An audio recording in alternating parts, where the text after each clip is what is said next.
अभिनेते सयाजी शिंदे हे आता मनोज जरांगे पाटील यांच्या भेटीसाठी दाखल झालेले आहेत आणि सयाजी शिंदे आणि मनोज जरांगे पाटील यांच्यामध्ये तब्बल तासभर चर्चा झाल्याची माहिती मिळते आहे। जालन्यामधल्या आंतरवाली सराटीमध्ये जाऊन सयाजी शिंदे यांनी मनोज जरांगे पाटील यांची भेट घेतलेली आहे।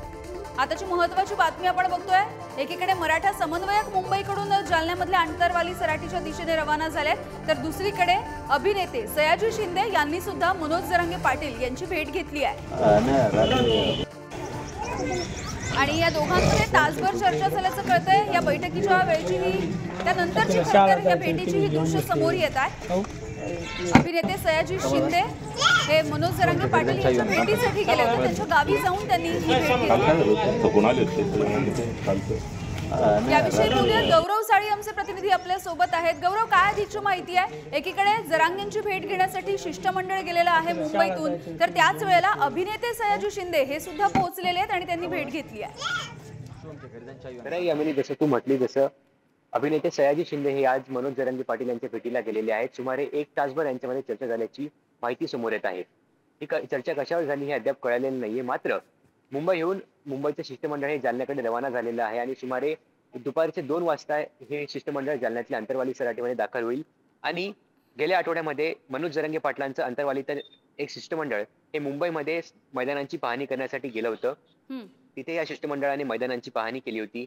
शिवाजी मैदान असेल, शिवाजी पार्क असेल, बीकेसी मैदान असेल किंवा आझाद मैदान असेल, या मैदानांची पाहणी केली होती। 20 जानेवारीला मनोज जरांगे मुंबईकडे कूच करणार आहे आणि मुंबईमध्ये ते आपल्या आंदोलनाला सुरुवात करणार आहेत।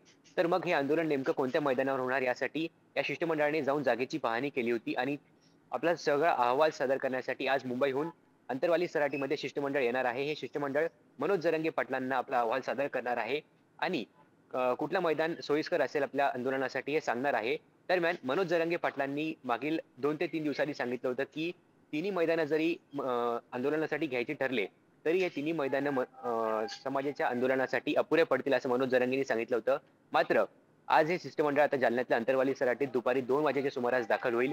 यांची आंतरवालीमध्ये मनोज जरांगेंच्या अध्यक्षतेखाली बैठक संपन्न होईल आणि त्यानंतर मैदान कोणतं निश्चित करायचं किंवा कुठल्या मैदानावर आंदोलनासाठी जागा निश्चित करायची हे आज ठरणार आहे। दरम्यान थोड्याच वेळा पहिले अभिनेते सयाजी शिंदे यांनी मनोज जरांगेंची भेट घेतलेली आहे आणि त्यांच्या सुमारे 1 तासभर चर्चा झाल्याची माहिती आहे। धन्यवाद गौरव या सगळ्या माहितीसाठी।